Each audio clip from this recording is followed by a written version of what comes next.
Thanks everybody for tuning in to this episode of Put a Fork in It, the podcast delivering fresh perspectives at the intersection of food, health, business, and creativity. I'm your host, Caylena Cahill, founder and creative director for CC Photo and Media. CC Photo and Media is a local Hudson Valley, New York-based photo-centric marketing company providing visual services and brand consulting to regional and national businesses, particularly in the food, health and wellness, and hospitality tourism sectors, as well as some others, but those are our main focus. A few updates that I am proud to share include if you are in the Hudson Valley and you are in the market for a headshot, whether you are an entrepreneur, an employee trying to do better, get a promotion, get a new job, that sort of thing, you're on LinkedIn, maybe you need a headshot for that.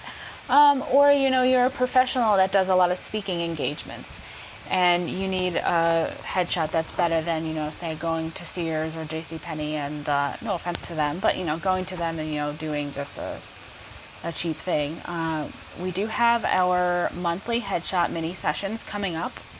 They will next be on September 28th. Over in New Paltz at One Epic Place. You can learn more from our website at ccphotoandmedia.com. And now I'm also really excited to share that I've been selected to participate in the Raw Artist Showcase in New York City on October 24th. I did mention this in a previous couple episodes, but I'm still excited about it, and I will be debuting some new work that hasn't been published yet. You can purchase tickets to attend the event. It is an evening affair, pop-up art show, live music and all that good stuff too. You can purchase tickets at rawartists.org/Caylena Cahill. And now some more information about this episode. On this episode, I interviewed Ashley Moulton, the founder and CEO of Nomster Chef. Now, you probably haven't heard of Nomster Chef unless you've listened to previous episodes of this podcast, because she is actually our first repeat guest. That's very exciting. So Ashley graciously accepted my invitation to be interviewed for this show way back in the very beginning, a year ago. She was my second guest, and we talked all about her entrepreneurial journey in starting her application company, etc., Nomster Chef, which basically, I'll let her give you more details, but basically it's an application for parents and children to encourage healthy cooking together. And so in the first episode where I spoke with her last year, we kind of talked about her different experiences going from concept into prototype and customer research, market research, testing, iterations, that kind of stuff. And she was about ready to head into starting an incubator program. So I thought it would be pretty cool to hear what's new with her a year later and how her project and business have progressed.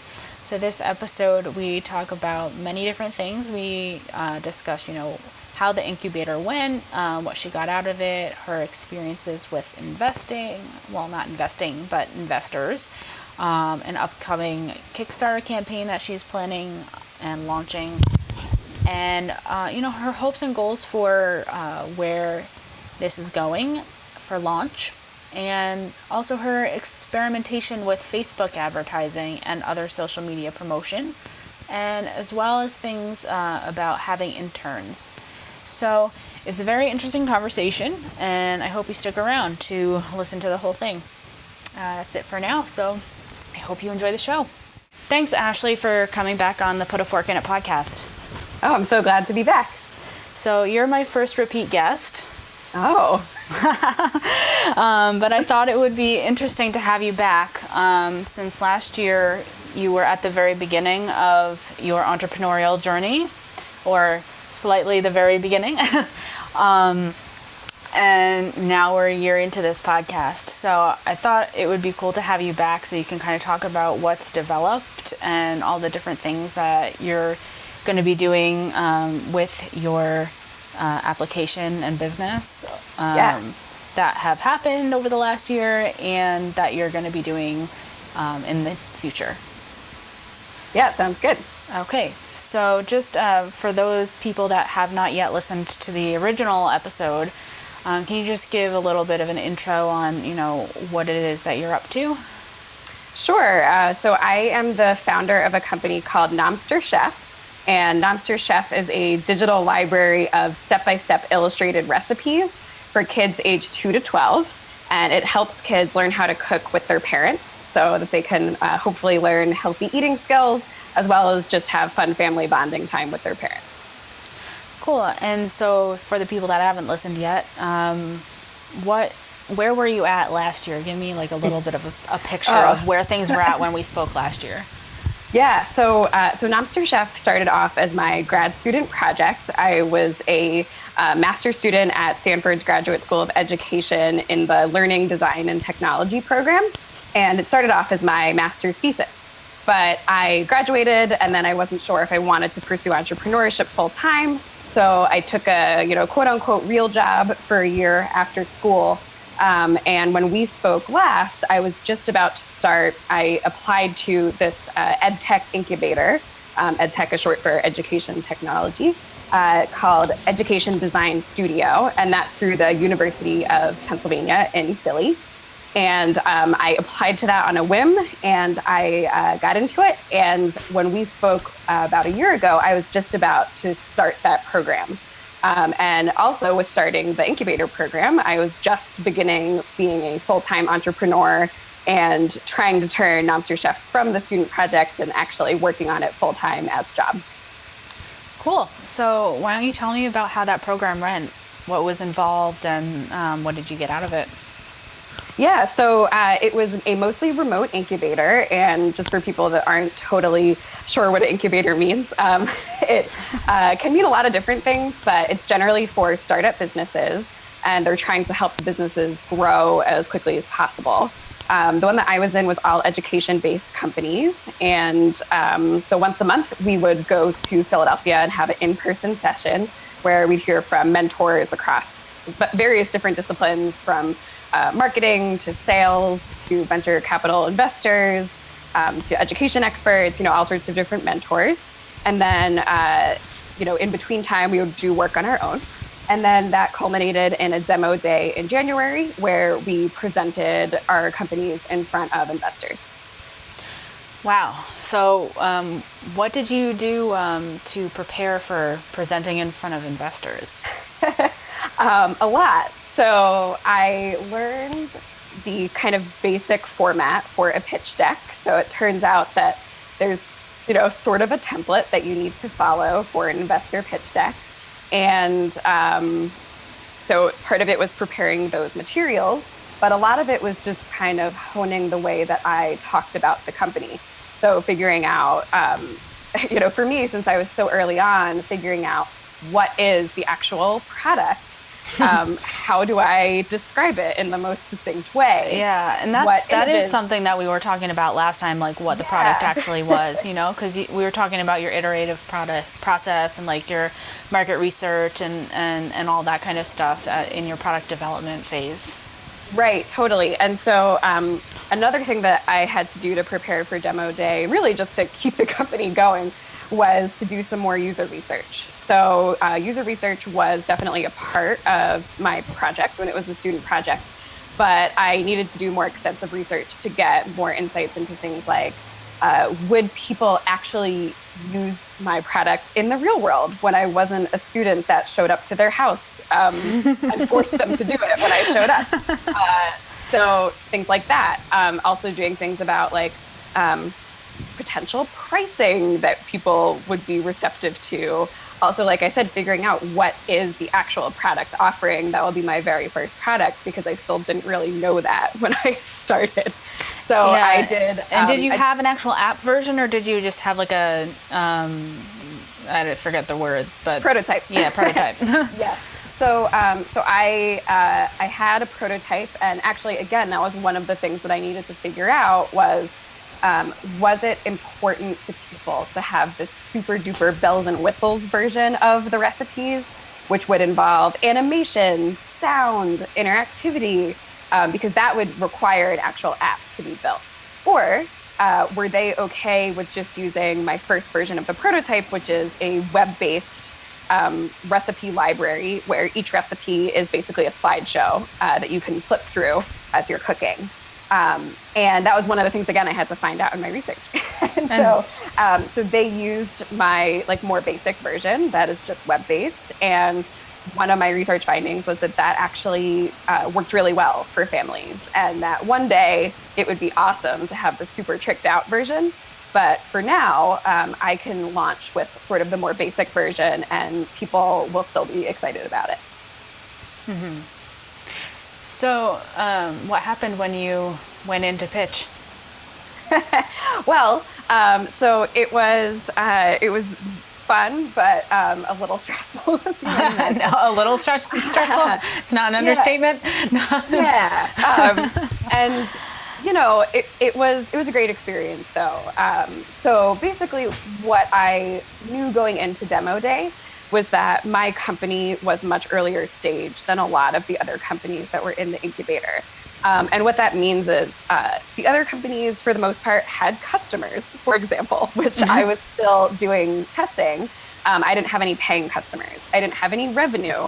I couldn't show an investor my financials because I didn't really have any. And so I knew that the level of investors that were going to be at demo day would be looking for companies with, that were a later stage that could point to more traction and growth and things like that. So basically what happened in demo day is what I expected, which is that I got a lot of great feedback, but my company was too early stage for any of the investors there to take seriously. So I did not receive investment from demo day. But it still was a great experience. And again, just kind of getting feedback from people who are actually investors, which again, this is a new experience for me, and understanding how they view Nomster Chef as a business. Again, very different from my previous evaluation when it was a student project and I was being evaluated as a student. So what was some of the feedback that you got from the investors that was the most useful? I guess really just that, which is that they really needed to see what the word they use is traction. They really need to see actual customers using the product before any of them would feel comfortable making an investment. So that was my biggest takeaway. And I think generally I heard pretty positive feedback about the actual product itself, which was encouraging. And did you get any feedback that was less useful, or that you were kind of like? Well, yeah. The one thing that I always hear from people when I first explain what the company is they say "Oh, you should partner with a company like Blue Apron," which are one of these ingredient meal delivery kits. Right. And yes, I agree. That would be amazing.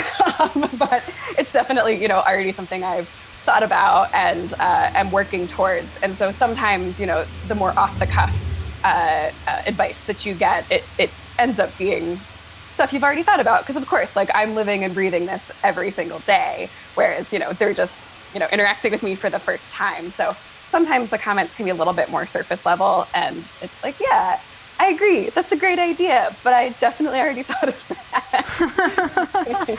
that. Yeah, I get a lot of that too. I think that's a thing that, I don't know. It's funny because I get a lot of unsolicited advice when I am talking to people, and I'm talking about the stage that my business is at, or where I'm at with my podcast or whatever, things like that. And it's they think I haven't thought of anything or something, no offense, but it's yes, come on. I have to say, I welcome any and all feedback, and I'm certainly always glad when somebody takes an interest in when I'm telling them what I'm doing, but yeah, sometimes I'm just yeah, I agree. Great idea. Or, sometimes when I'm talking about photography and what types of clients that, or maybe needing more clients, or the different kinds of things that I'm offering, they always jump to certain areas. and they're like, oh, well, you should try this, or, oh, do you do this? And it's just like, you're misunderstanding. Yeah. But anyway, so through the incubator, were you able to like nail down like a business plan and like your business model and your product, or? Yeah, so I've nailed down what I would call preliminary versions of those things. I still have not launched, so I won't really know for sure until I launch and start getting real feedback from customers, and also feedback in the form of, are people paying for it or not? But yeah, so what the initial product will be is it'll be a subscription service. So families will pay a monthly fee for access to a library of recipes. And when I say recipes, it's not just, if you were to go onto foodnetwork.com and look up a recipe. Each of my recipes is fully illustrated. So each recipe is about, I call them storybooks because they're about 30 pages long, but they're digital. So they're, you don't hold the physical recipe book in your hand. You pull them up on any device and you flip through, and each page of the recipe is a step-by-step illustration that really is breaking down the recipe for kids, but also for parents, frankly, because it's hard to cook with kids. There's, heat. There's salmonella. There's all these things to be concerned about. There's sharp knives. Sharp knives with really little kids. And so I am breaking it down in a way that is fun for the kids, because a lot of my target users actually can't read yet, because my target age starts at around age 2. So hopefully the illustrations make it so the kid can understand the recipe instructions. But also it helps to break it down in a super simple way, because that gives the parent the confidence that they need to say like, oh yeah, I can totally do this with my kid because, this recipe book is telling me how. So the initial product will be a library of probably about 20 of these illustrated recipes. And the idea is to launch with that first 20 and then, continually be adding more and more recipes. So that is the initial product. It will be, just digital media based. I have dreams in the future of incorporating physical products like aprons and cooking utensils and stuff like that. That could be an idea for future. And also I would love to incorporate more video in the future. Right now, the recipes are illustrations, and I'd love to incorporate video because that's my background. But those are more next step versions of the products, as well as, like we talked about earlier, maybe one day having the full tricked out app with all of the interactions and animations and audio and video and all that stuff. Next steps. But the big thing for me right now is that I have to really know that people want this product and that they're willing to pay for it. And so that's kind of the first milestone for me. And then if I get good feedback and growing number of customers, then I can look into, expanding into that other stuff. Right. Yeah. I mean, it's all about scaling correctly, right? Yeah. So on your website, it says ages, 2 to 12, 3 to 12. So that's quite a range, not just even it's just not even just numerically quite a range. It's very quite a range, like developmentally. Yes. And skills wise. So how do you deal with that when you're working on the recipes, like narrowing down the steps and the illustrations, and how have you found that it's worked with the different age groups and skills levels with the illustrations and stuff like that? How do you manage that? Yeah, that's a great question. So my master's degree was in educational technology, and I focused on early childhood education, which has varying definitions, but you can think of it as preschool. And so when I first designed Nomster Chef, I did it with the developmental abilities of preschoolers in mind. So that's roughly ages like 3 to 6. But I was curious to find out, would older kids like it and how would they use it? So when I ran my pilot test back in November of last year, I had kids as old as, I think 11 was the oldest in my pilot. And what I expected to hear was feedback saying like, this is for babies, this is so dumb. But instead, I actually had 11-year-olds that were totally on board and thought it was awesome, which was a pleasant surprise. So that confirmed for me that older kids could still use it. But like you kind of alluded to, they definitely use it in a different way. So if you have a 3-year-old, they definitely can't read. Their fine motor skills are not as developed. And so they generally need much more hands-on help from their parents. The illustrations are great for them. It helps them understand the recipe, but oftentimes, there is text, of course, along with the pictures. And so usually the parent will help read the text to make sure that they're following the directions properly. And then also the parent has to help them a little bit more, like, silly things, but kids love to use like a garlic crusher, but a 3-year-old is not really strong enough to use a garlic crusher. Or even, things like pouring one thing, into a bowl. A 3-year-old might be more likely to miss the bowl when they try to pour. So it's definitely much more hands-on from the parent. Then when you start to see, when kids start to be able to read, they actually really take full ownership of the process. So they will, be reading the instructions to their parents. And then when you start getting to the way older kids, I actually have gotten reports from parents that kids can actually do it pretty much by themselves. So they would say things like, she would call me into the kitchen when the step said, grown up, turn on the oven. And I would do that. But for all the other steps, she could pretty much just do it by herself, which I think is pretty awesome. And parents, I think, are pretty excited to see their kids taking that level of independence.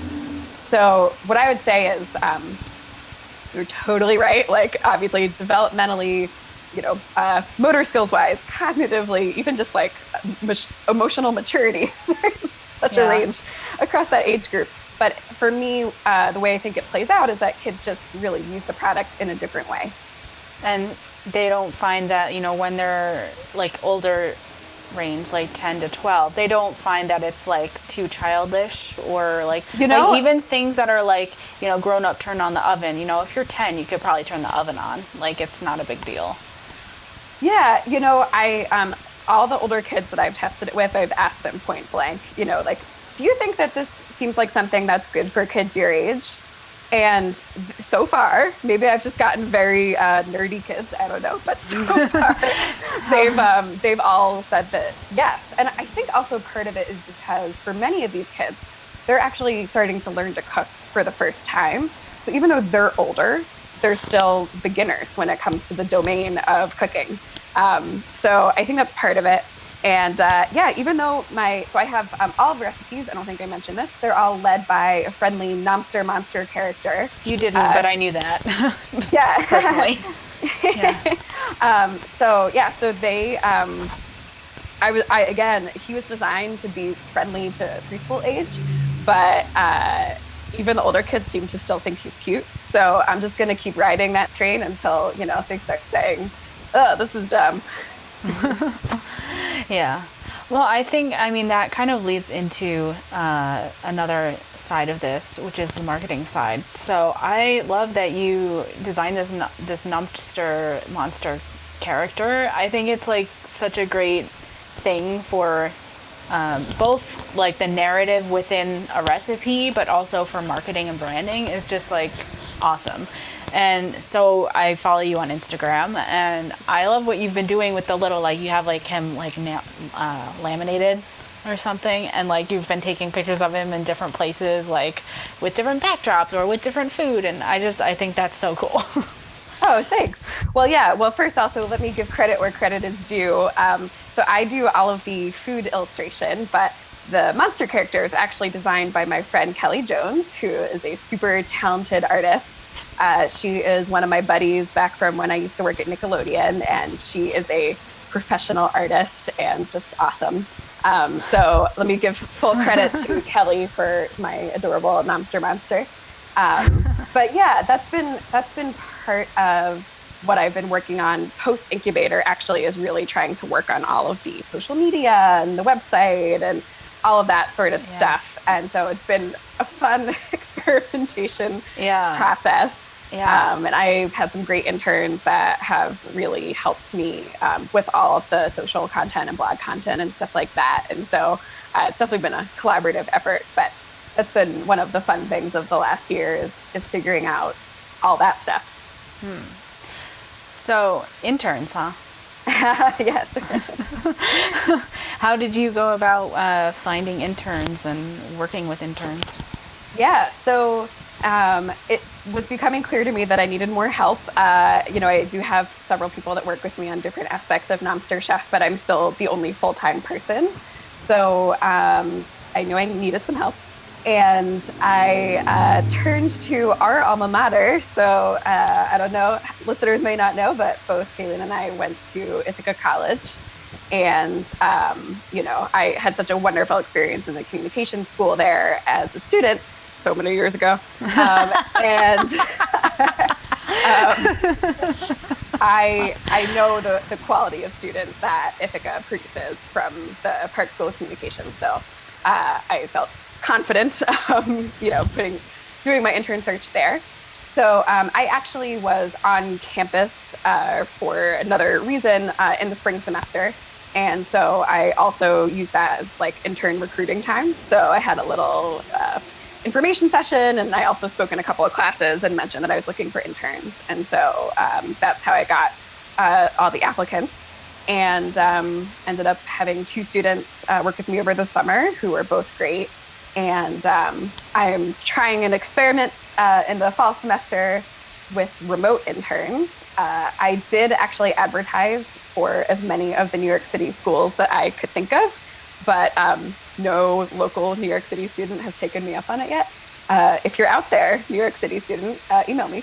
But I will be having remote interns for the fall semester because, again, I was able to find students from Ithaca, and Ithaca is, 4.5 hours away from Brooklyn on a good day. So it will be an interesting learning experience, I think, for me and for the interns also to have a mostly remote work environment. So I'm excited to get rolling with them in the fall semester in a couple weeks.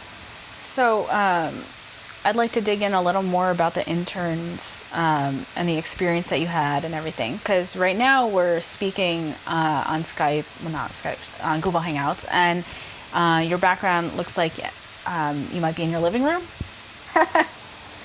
Is that true? Yeah. So I do have a home office, and that's my workplace. And it'll be remote in the fall. So but with your interns over the summer, did you meet with them in person? How did that work? So they were in person. So did they meet you at your home, or did you meet in like a co-working office or a cafe, or how did that work? Kind of a mix. All right. How was the internship structured? What kind of work were they doing? Yeah, so I had, for the summer, I had 2 interns. One was focused on video editing, and the other was social media focused. And so we did, at the beginning of the summer, we did sort of more of a research project. Since it was really my first time delving into all the social media stuff, we did research about best practices, in terms of like, how often should you be posting on all the social media channels? What type of content as well? Like all the things that you need to know that I'm still learning. So started off mostly with research project, and then they got to delve hands-on into actually doing the stuff. So the video editing intern made the video that's on the Nomster Chef homepage, which previously I just had my student project video, which was about 2 years out of date. So it was sorely needed. And then the other student would do things like create graphics for social media, write tweets, find news articles that we can share on Twitter and Facebook and things like that. So super hands-on. That's what I really wanted to provide. I certainly have done my fair share of internships as an undergrad and a graduate student, and I've done the variety of internship where it's go fetch my coffee. And I did not want that to be their experience. I really wanted them to have hands-on experience working with media. And I think I was successful, hopefully. So were they paid or unpaid interns? They were unpaid. So unfortunately, because I don't have revenue, I'm not in a position to pay anyone, including myself. And so they were unpaid. They were receiving credit for college. And one day when I'm a real company, really love to pay interns, but I need to have income and revenue to be able to do that. Naturally. So with with them going for credit, what kind of requirements are there for that? It's pretty. I don't know. They're supervised by a professor back at the college, and then they had to provide like periodic updates about the work that they were doing, and then I just had to evaluate them at the end, and they had to do sort of like a reflection paper at the end. Mm-hmm.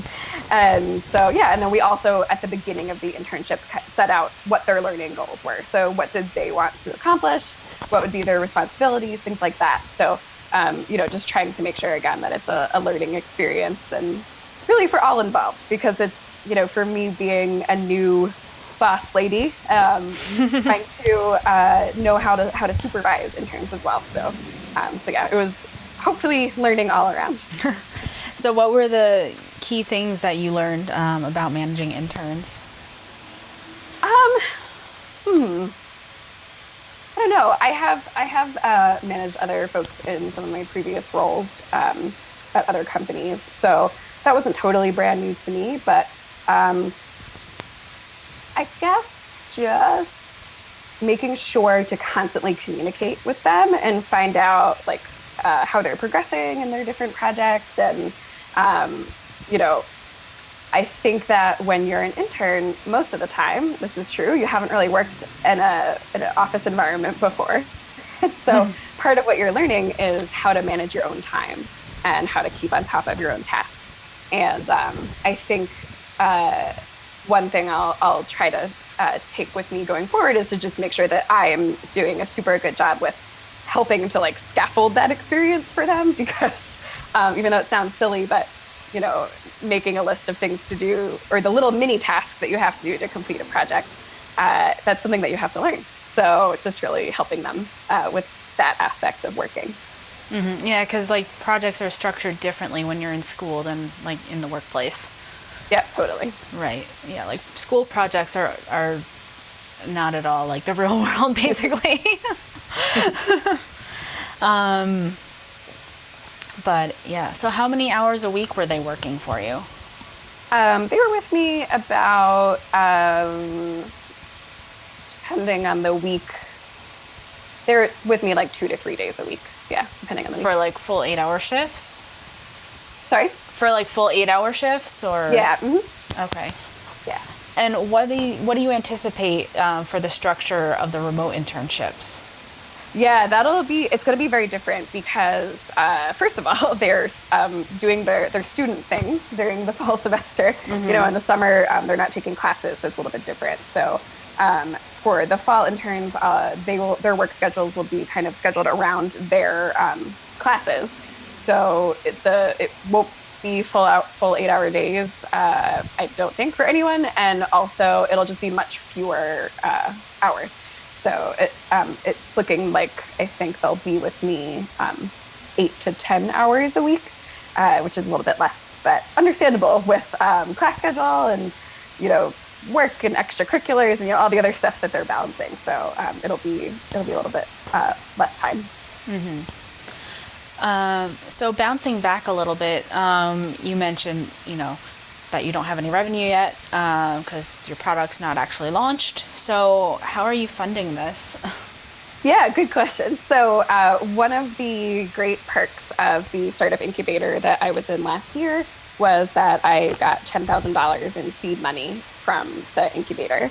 And so that has been basically my only seed money for the last year that I've been trying to stretch.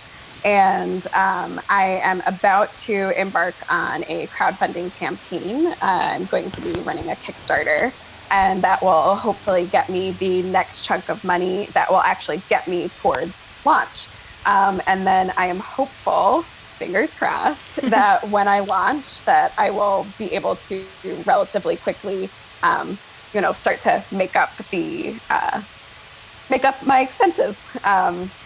It's the business is a pretty low capitally intensive business. That was an awkward way to say that, but basically, I'm not manufacturing things. I don't not have yet, a store. Anyway. I don't have a storefront, so I don't have real estate. So things like that. It's relatively manageable. So I'm hoping that the crowdfunding campaign will just give me that last little bit that I need to actually get the first version of the product up and running so that I can actually have customers and revenue. So what's your goal for the target amount? That's the $1 million question, Caylena. I am going through lots of spreadsheet revisions right now, trying to figure that out because I'll be doing a Kickstarter campaign, and the way that Kickstarter works is it's all or nothing. So if you pick a goal that's too ambitious, then you get nothing if you're unsuccessful.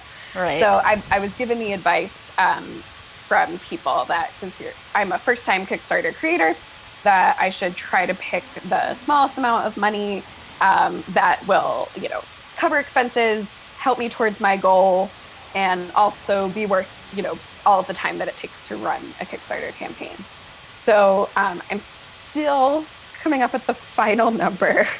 I think it might be $15,000, but don't hold me to that. Okay. And what are the different types of things that you're going to be using that money towards? Yeah, so like I said, just trying to get the recipe library up. So that will be a number of things. It will probably, most of it will be hiring contractors to help me finish all of the recipes. So that includes educational consultant, a nutrition consultant, artist, to help me out with some of the art stuff. So things like that.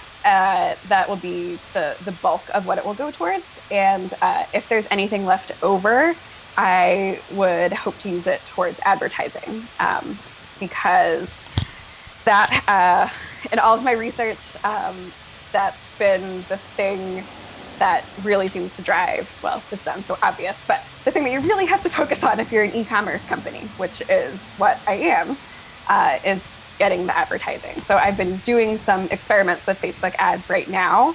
And, if I had funds left over, I would try to use that towards advertising so that I can actually get people using the product and grow it from there. And have you thought about PR? I'm sorry. Have you thought about working with like a PR person to get like free media? Yes, I have. I can't, again, afford a PR professional, but that is one of the tasks that my interns will be helping me with. Mm-hmm. Okay. Tell me about your Facebook ad experiments. Yeah, it has been quite the learning curve. I am continually amazed every day I use Facebook ads how unintuitive their ad platform is from the business side of things. Because you think of Facebook as a regular user, oh, it's so easy to use. But the ad platform, there's a real learning curve, and I still feel like I don't totally have it figured out. But thankfully, I have a friend who does social media full-time as her job that was able to walk me through at least the initial setup and explaining to me like the very initial basics. So that was super helpful. But so basically the one thing that she was stressing was that every part of a Facebook ad can be tested sort of like in an experimental way. So if you've heard of the term A/B testing, meaning there's version A, there's version B, you try them both at the same time, see which one is better. So within a Facebook ad, there's several different elements. There's, I'm just doing a photo-based ad. So there's, the image that's in the photo, there's the headline, there's description text. You can change the text that's on the button that they click. You can change once they click on the button and you're trying to, in my case, collect their email addresses that they can be added to my mailing list. Once they get to that page, there's different words you can use. Anyway, so that's just for the ad itself, and you can test all of those things. And then the other piece to that too is targeting towards your audience. So the great thing for businesses / the creepy thing for regular people is that Facebook knows a lot about you. And so you can put in different demographic information, and that also can include, different interests people have. So, I have in my mind what sort of the probably 4 main target customers are for Nomster Chef and what's called like a user persona. And so I've been trying to target, 4 different ads for those 4 different potential types of users. And so it's definitely been a learning curve. I feel like I know more now, but certainly there are people that this is their full-time job and they're super duper experts is like just figuring out Facebook ads. And I'm not that person yet. So one day. What different things were you testing through your experiments? Yeah, so like in the image, things like what's happening in the image. Are the people looking to camera or not looking to camera? What are they wearing? Like all sorts of like silly things in the pictures. But then also like in the headline, just writing the same thing 3 different ways and seeing what text seems to grab people more. Things like that. I found that there is this one photo that people seem to really like. And so I ended up actually changing I think I have 4 ads running right now, and it's the same little boy cooking that is in 3 of the 4 ads because people seem to really like it. So what are the different pictures that you're using? Sorry? Can you describe the different pictures? Yeah, so the one is it's a little boy who is using a rolling pin to roll out some dough. He's got a chef hat on and he's smiling to the camera and looking very adorable. And then the picture that's used in the 4th ad, which is targeted at parents that have picky eaters, is a little boy that's sitting at a table with broccoli in front of him with a disgusted look on his face. And those have been the most effective, or those are just the ones that you're using? Yeah, those have been the most effective out of the ones that I tried them up against. Of course, there's, infinite combinations and permutations that you could go with. But, I just picked a couple of different versions and saw which did better. So what's been the target call to action? Oh, so that is, for all of them, it is to get them to sign up to subscribe to my newsletter. Because again, I don't have a product that they can buy yet. So the main thing right now is just trying to get more and more people on my mailing list so that when the Kickstarter launches, so that, in the future when the full product launches, that I have a way to communicate with them. So if you don't mind sharing, how many people are on your email list? Oh, not that many yet. I have, the last count was like 1,200 people. So that is not a lot. No, but it's a good start. Yeah. So how much money have you been putting into advertising?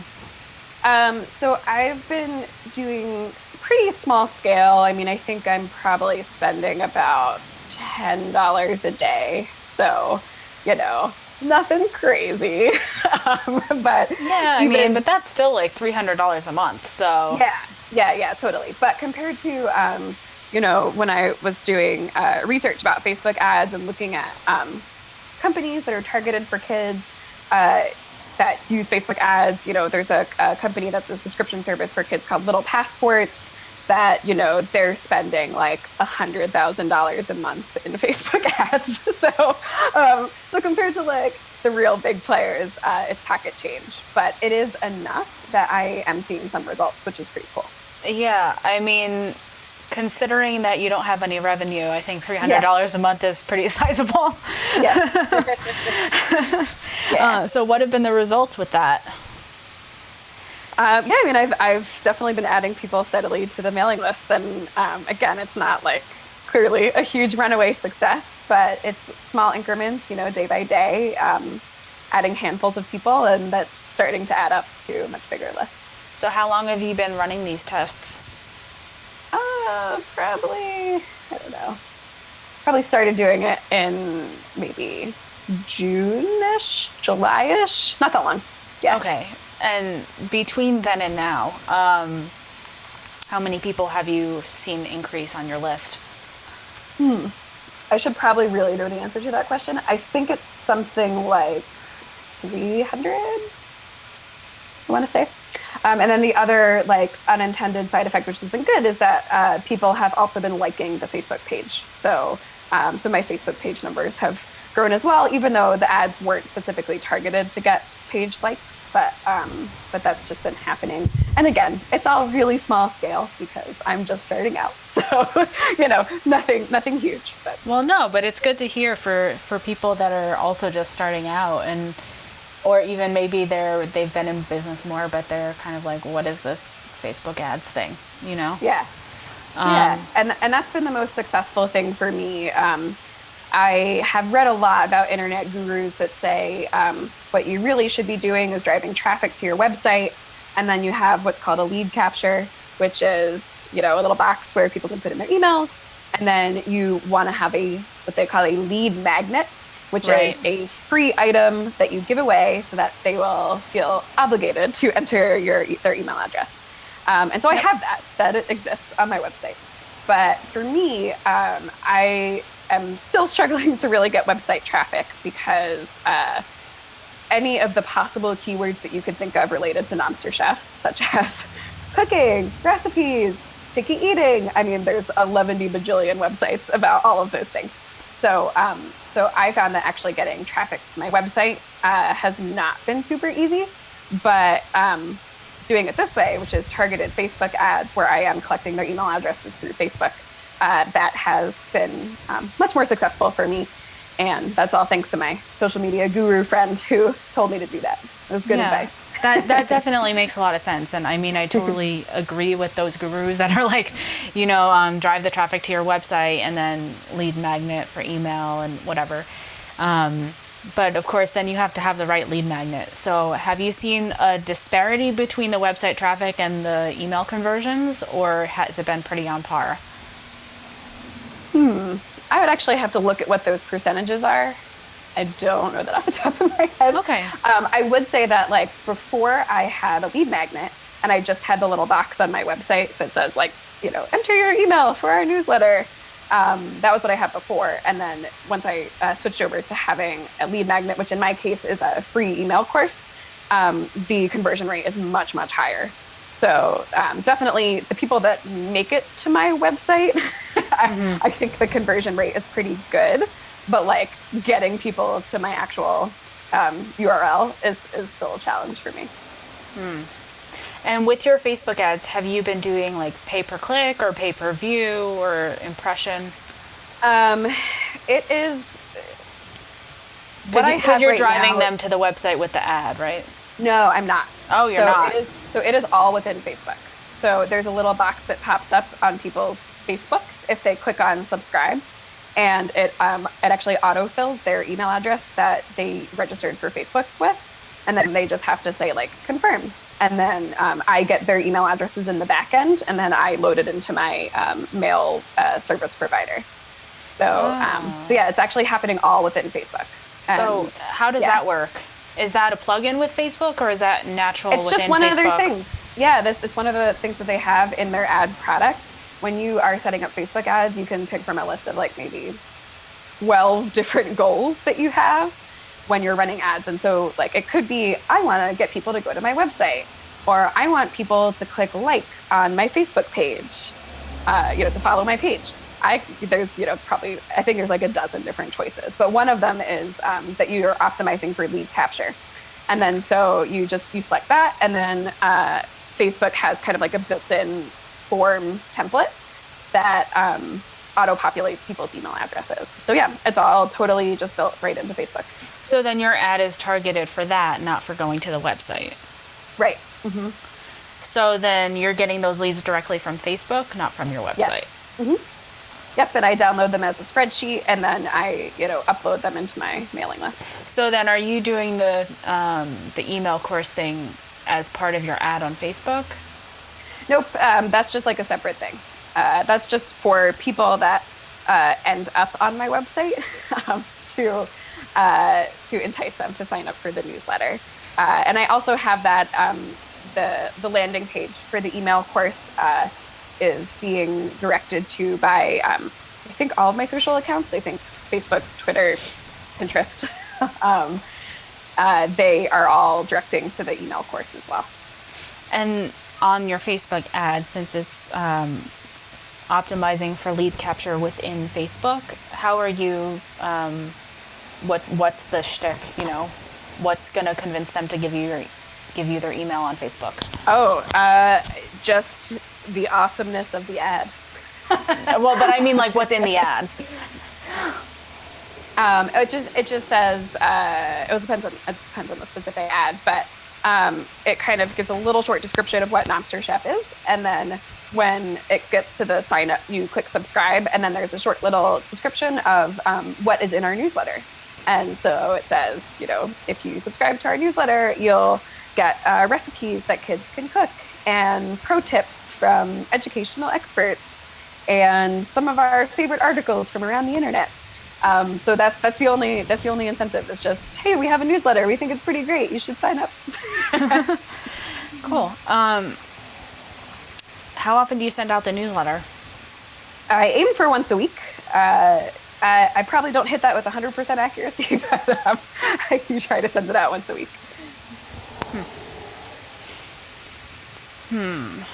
And so I do follow you on Instagram. How have your results on Instagram been? What have you been working on with that? Yeah, I'd say we've done pretty well on Instagram. I will say that one thing I've learned in the last year is getting Instagram followers is way harder than I ever anticipated. I found that also. Yeah, I kind of thought that there was this, like, if you build it, they will come mentality.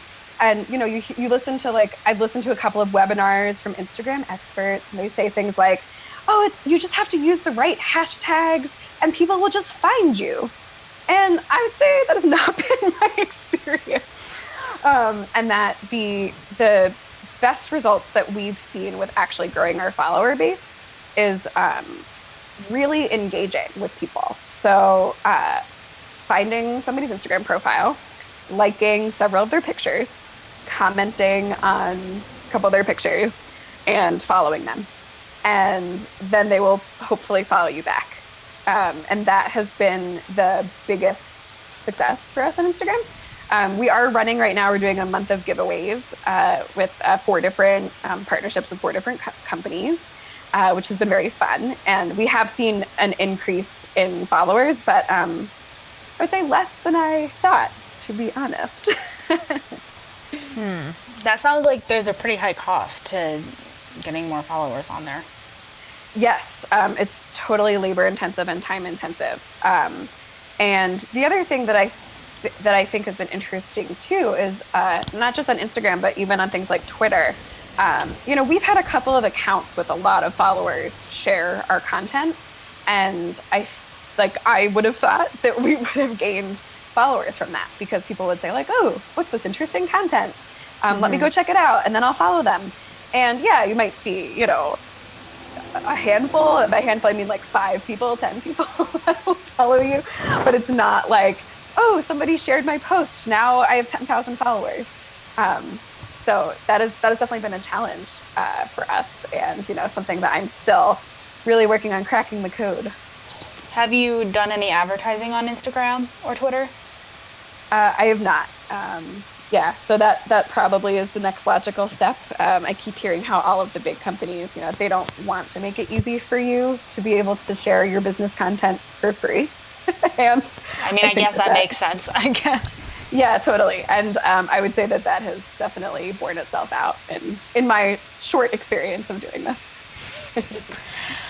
So back to the Kickstarter. So what's your target for that? You said you weren't 100% sure on the financial target, but timeline? Yeah, so Again, I hopefully will know maybe by the time this airs, but I am targeting early October as the launch date. We're getting pretty close to that, so the actual launch date may depend on if I'm able to stick to all of my checklists that I have to get through to actually get to the Kickstarter launch. So the current target date is October 3rd, but again, don't hold me to it. And the Kickstarter tells you to run the campaign typically for somewhere between 30 and 35 days. So that's my plan. And so that means sometime in early to mid-November, I will know if the campaign has been successfully funded or not. And what kinds of things are you going to give away for people who want to help fund? Yeah. So the biggest thing that I'm excited about is giving away subscriptions to the platform. So the biggest thing for me is I really want people to try out the illustrated recipes for real. And so it'll be the lowest level reward will be like a 1-month subscription to the Nomster recipe library. And then the next level will be a 3-month subscription. And then from there, then there's kind of like fun add-ons. So like digital illustrations of food that people can, print out or do whatever they want with. And then the one that I'm super excited about for the higher levels is I actually just had apron prototypes made with the Nomster Monster character. So kid and adult size aprons, as well as chef hats. And I am pretty stoked about this. And then the highest level prize, which I think will be really fun, is for people to submit a recipe that they love that they would like to see Nomsterified. So that would be like fully illustrated, and then it would go into our recipe library and it could be named after them. So it could be Caylena's cantaloupe cookies. I don't know. It's just going for alliteration. That sounds terrible.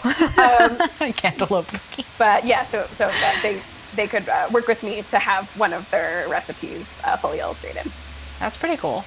So what are the price points you're thinking about, both for the actual memberships and for your reward points on the Kickstarter? Yeah, so that again is the bajillion-dollar question. So for Kickstarter, because that's a little closer, the 1-month subscription level would be for the 10-month reward, $10 reward for 1-month subscription. And then for the $25 reward, that would be a 3-month subscription. And for real life, when it launches, we will see. I would love to have the price point around $10 a month, but I know that that's high for a lot of people. Because if you think of things that you might have a subscription to, so like Netflix or things like that, they tend to be a little bit cheaper. So it will be a balancing act of what will help to make a small business run, and what people are actually willing to pay. So right. I think part of that is actually I've done some research with asking people like, what would you pay? But one of the things that I learned in school and in working in user research before is that people are terrible predictors of what they're actually going to do in the future. So they can tell you like, yeah, sure, I'll pay $10 a month, but then you might launch and then nobody is actually willing to pay $10 a month. So I think that that will, again, be sort of like a trial and error thing that I have to learn. And then I also, when I do launch for real, not for the Kickstarter, but when I launch like fully to the public, that I would also sell one-off recipes so that you could download a recipe as a PDF and, it would just be one recipe. So that might be something like $2.99 a recipe or, something like that. So yeah, all TBD, I would say. Yeah. I mean, because the other thing that you're up against is the actual quantity of recipes that you'll have. And will that be an equal value for that subscription? Totally. Yeah. And it's a great point, and definitely all part of what I have to figure out. Yeah. So in an ideal world, when would you launch with the actual app? Yeah. So I am targeting, so like I said, the Kickstarter will end in mid-November, and then presuming it's successful and I have the funds to do what I need, I would target probably mid-January to get the website up and launched. So hopefully it's not too far of a delay for the Kickstarter backers. But also, I need to do the work that the Kickstarter is supporting. So, Right. It'll be a balance of those things. Of course. But hopefully January in 2018, which will be very exciting. Cool. And why did you choose Kickstarter instead of something like GoFundMe or something else? Yes, it's a good question. And there are a ton of platforms now. So besides the ones that everybody knows, Kickstarter, Indiegogo, GoFundMe, etc., there's even smaller niche ones. There's a really cool one called Pie Shell that's like a little startup crowdfunding one that's all for food-related projects. So there's all these like little ones now too. But I still think that Kickstarter has the biggest reach in terms of people that actively follow Kickstarter and get the emails that say, here are the projects we like every week. And not that I'll be featured in one of those. That's super hard to get featured. But I still think that Kickstarter has the greatest chance for magnification. And also, too, that it seems to be, I don't know if this is right, but some people have said that it's a little bit more like prestigious than the other ones. I don't really know if that's true.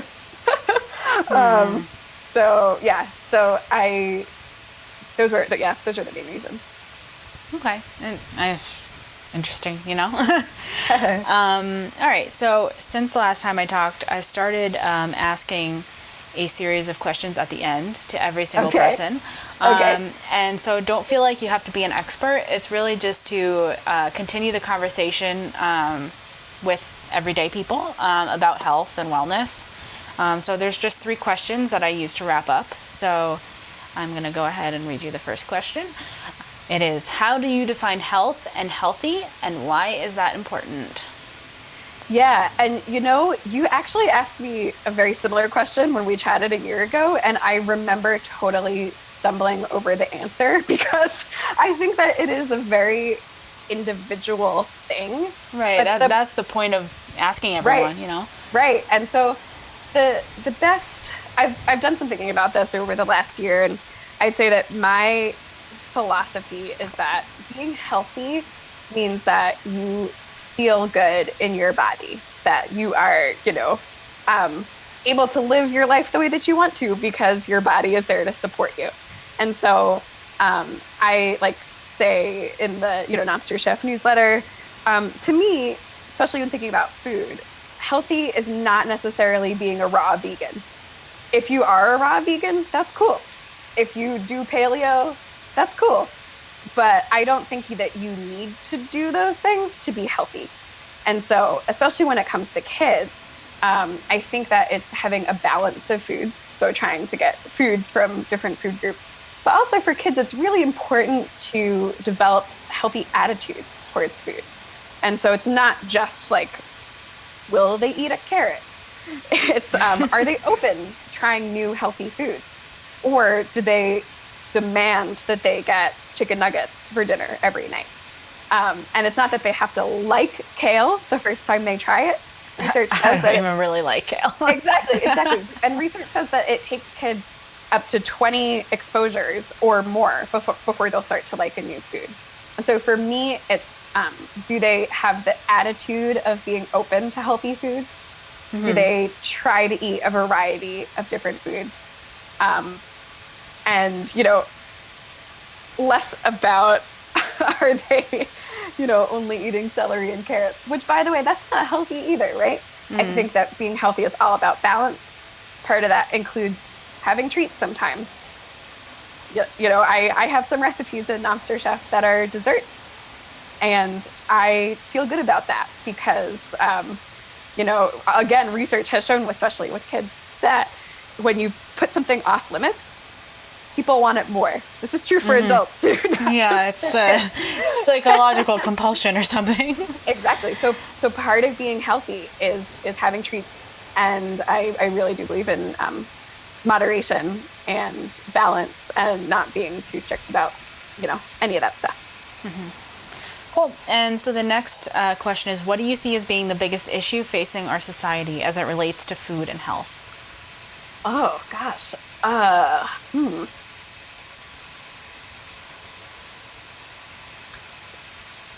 I think one of the biggest things is around the environmental impacts of food production in terms of food waste and how much of our food comes from very far away and things like that. I think that is a huge challenge.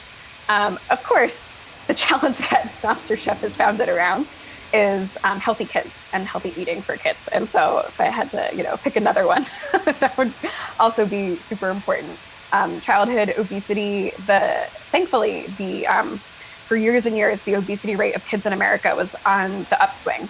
And recently, it actually has plateaued a little. So it's still bad, but it is not getting steadily worse, which is great.